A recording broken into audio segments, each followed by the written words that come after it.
Hello, everyone. Welcome back. We're live here at CPAC, and I'm thrilled to have my next guest with me here right now. That's Chad Wolf. And Chad has played an incredible role in the Trump administration, including acting United States Secretary of Homeland Security. So we're so grateful to have you with us here today, Chad. How's it been? I appreciate it. It's good to be here. Excellent. Yeah. So, the border security is on everyone's mind this day, right? People are concerned about what they see happening. It's impacting towns, cities. We see school districts, hospitals, all of it. People are concerned about the number of people dying of fentanyl deaths, and not to mention the child trafficking. As a mother and a grandmother, that is so deeply concerning to me. Tell us what you know. What do the numbers look like? What's really happening as we watch this unfold each and every day? Well, it continues to be a mess, right? We're in year 4 of a historic border crisis. And it seems like everything that the Biden administration does just makes it worse and worse. And so it continues to get more dire month after month after month. And so whether you look at the humanitarian crisis, as you indicated, I mean, you've got migrants dying, you've got Border Patrol agents that are getting attacked. So there's a humanitarian crisis. There's a security crisis also along that border.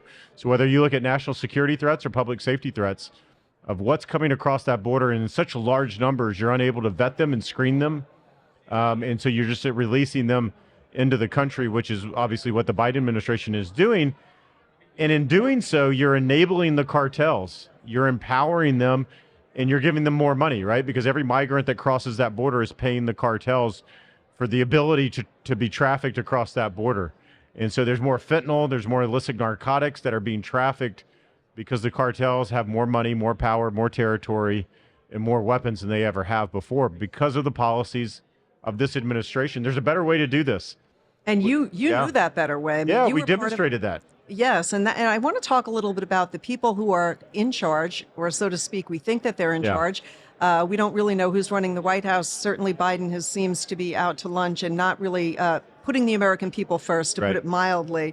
But I think about Mayorkas and his role. And Kamala Harris and her failed role as border czar. Tell us, from your perspective, do you think it was a good move that the House went to impeach Mayorkas, and where are we at with that? Look, I think the Secretary has made a number of missteps over the course of almost, or a little over 3 years. And what the House Republicans did is say, there's got to be some accountability to what we see over the last 3 years. And so there's not enforcing the law, which is they're on record as Secretary Mayorkas not enforcing the law, abusing the law, right? The parole system that they have instituted with the CBP1 app and a number of things along that border, we've never seen it abused to the numbers that we see it being abused today. And then lying to the American people in Congress about it, right? We spent 3 years of this administration saying the border's secure, we have operational control, and there's no crisis along the border. Nothing to see here. And I think House Republicans are saying, look, enough is enough. We've given you every opportunity to correct the record, to correct your statements, to go a different direction, put a different strategy in place. I think most Americans would say, look, if something's not working, we take an opposite road. We do the opposite. We take an opposite approach. This administration continues to double down on failed policies and an approach, and it only continues to make the crisis worse. You know, some people are saying, geez, we have a president who really does want to fundamentally change America, change the fabric of our country, tear down the cultural values that made this country so great. And others are saying, if it's not for the votes, is it to really just tear apart our republic? What do you think is the motive behind this? Well, I get that question a lot, is why are they doing this? So look, I think there's a variety of ways to answer that, but one is they've designed a border security and immigration enforcement regime that they say reflects American values. But if you look at their values by the system that they've created, their values are actually out of whack with what most Americans would say, right? One of their values is anyone and everyone who wants to come to the United States should be able to come regardless of whether they have a valid asylum claim or not. Most Americans would not agree with that, right? Anyone and everyone shouldn't be removed from the United States, whether they have a legal right to be here or not. Most Americans wouldn't agree with that. And then the final thing is they often say is that the United States is the only place that you can seek asylum, which is not true. There are many other safe countries in this world. We're the only ones that abuse our border system in the way that we do. Again, most Americans wouldn't agree with that. But if those are your fundamental values, which I believe they are from the Biden administration, they've created a system that reflects those values.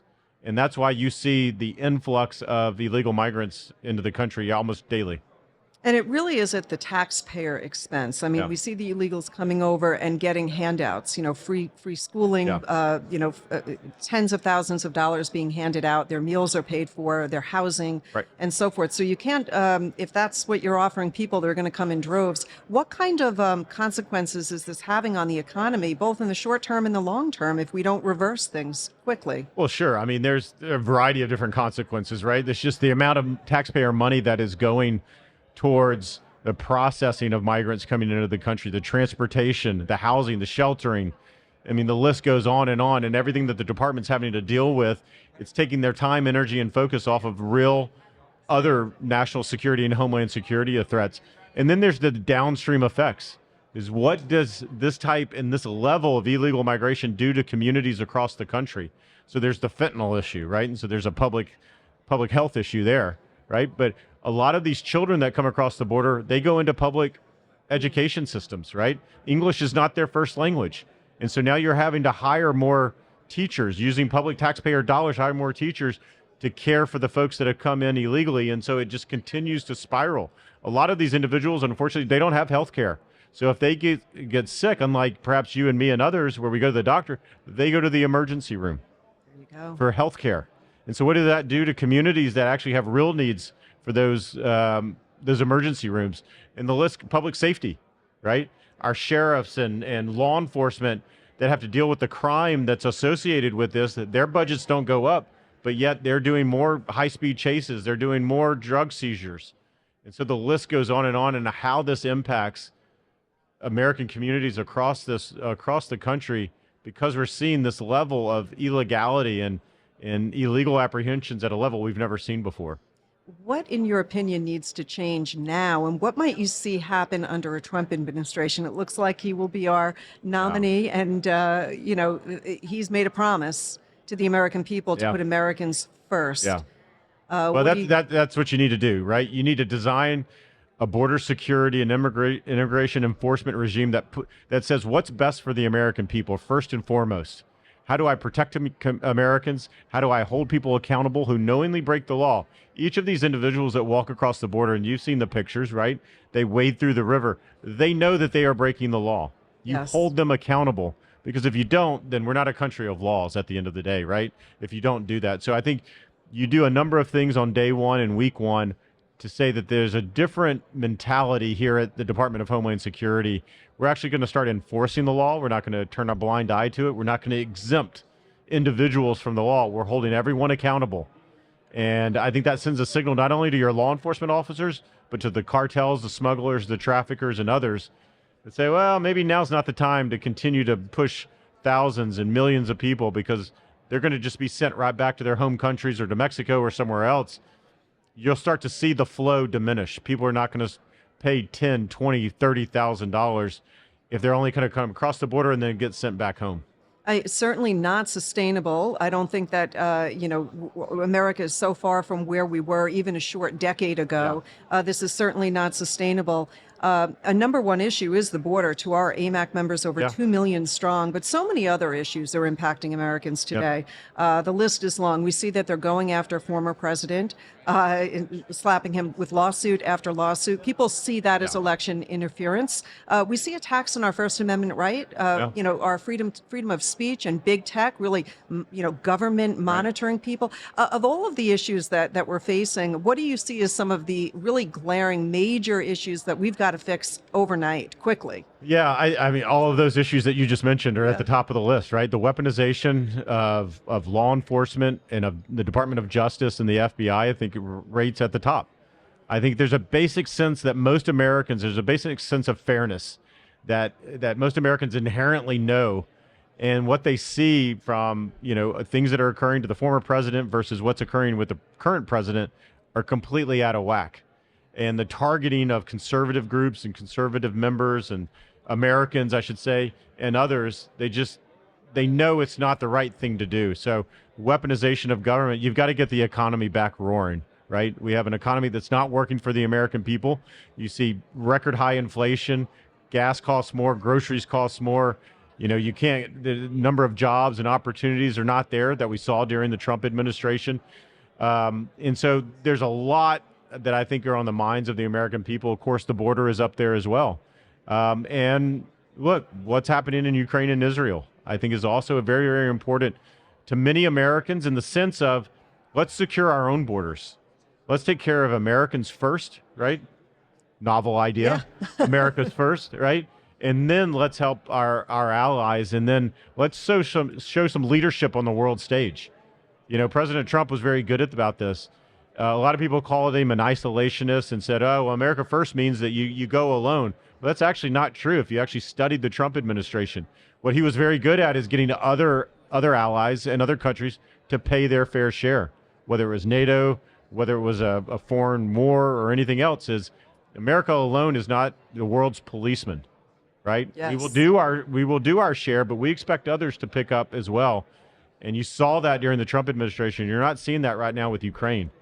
The far share of money is coming from the United States. Yeah. And I think most Americans are, while they're having a hard time paying their mortgage or their rent, their car note, paying for food, and they see millions and billions going to Ukraine, and they're just saying, while the border is completely unsecure, and they're saying our priorities are out of whack. Priorities are out of whack, and this is a war that many of our members believe never would have unfolded if a Donald Trump, who really exercised peace through strength, was in office. So we're praying for that return.